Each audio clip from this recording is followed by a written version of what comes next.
আপনি এত দূরে চলে গেছেন যে আর ফেরার কোনো পথ নেই? মানুষের সবচেয়ে বড় ভয় সবসময় শাস্তি না, কখনো সবচেয়ে বড় ভয়টা হলো আল্লাহ কি আমাকে আর ক্ষমা করবেন? এই প্রশ্ন নতুন নয়। সহিহ হাদিসে রাসূল সাল্লাল্লাহু আলাইহি ওয়াসাল্লাম এমন এক মানুষের কথা বলেছেন যে এক রাতে ঠিক এই উত্তরটাই খুঁজতে বেরিয়েছিল, কিন্তু উত্তর শোনার আগে তাকে বলতে হতো সে আসলে কি। কি হয়েছে বাছা? আল্লাহ সব মাফ করে দেন। কি এখন ভুল করে এসো? কিছু কথা বলতে সময় লাগে, কারণ বলে ফেললে নিজের কাছেও আর লুকানোর জায়গা থাকে না। বনি ইসরায়েলের এই মানুষটি একজন দুজন না, ৯৯ জন মানুষকে হত্যা করেছিল। ৯৯টা জীবন। তাদের হয়তো কোনো দোষ ছিল না, হয়তো ছিল, কিন্তু রাগ, প্রতিশোধ কিংবা ঝগড়া কোনোটাই কি একটা জীবন কেড়ে নেওয়ার কারণ হতে পারে?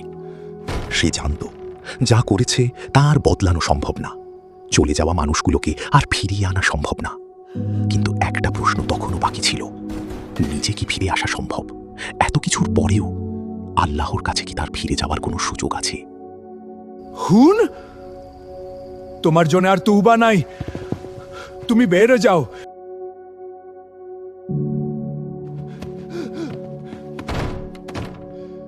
তারপর সবকিছু খুব দ্রুত ঘটে গেল, আর সেদিন রাতে ৯৯, ১০০ হয়ে গেল।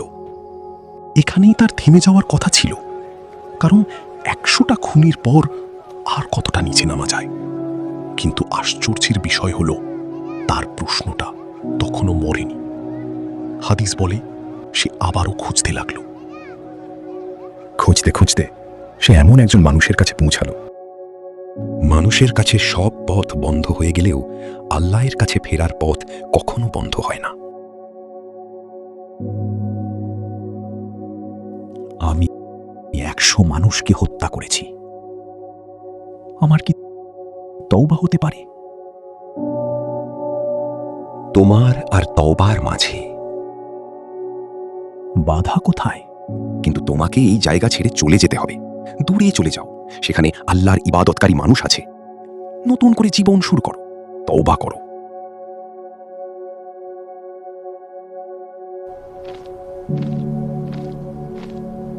সে পিছনে ফেলে এলো তার অন্ধকার জীবন, একা রওনা হলো একটা নতুন জীবনের দিকে।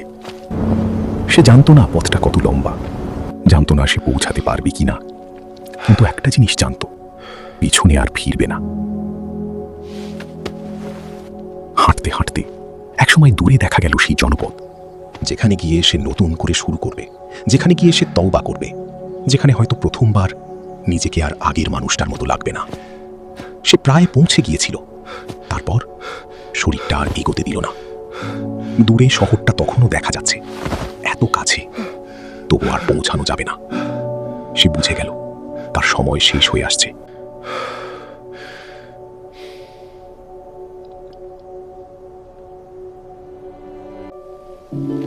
সে নিজেকে সেই জনপদের দিকে ঘুরিয়ে দিল। তারপর তার শ্বাস থেমে গেল, কিন্তু তার গল্প তখনও শেষ হয়নি। হাদিস বলে রহমতের ফেরেশতারা তাকে নিতে এলেন, শাস্তির ফেরেশতারাও এলেন। একদল দেখলেন সে আল্লাহর দিকে ফিরছিল, আরেক দল দেখলেন তার পিছনে পড়ে আছে ১০০টা খুন। তারপর আদেশ হলো ২ জনপদের দূরত্ব মাপতে। সে কোথা থেকে এসেছে আর কোথায় যাওয়ার চেষ্টা করছিল, দূরত্ব মাপা হলো। একদিকে তার পুরনো জীবন, অন্যদিকে যে জীবনের দিকে সে ফিরছিল। আর দেখা গেল সে নতুন জনপদের দিকে মাত্র ১ বিঘত বেশি কাছে। ১ বিঘত, এতটুকু দূরত্ব, কিন্তু তার জন্য এটাই ছিল ২ পরিণতির মাঝখানের দূরত্ব।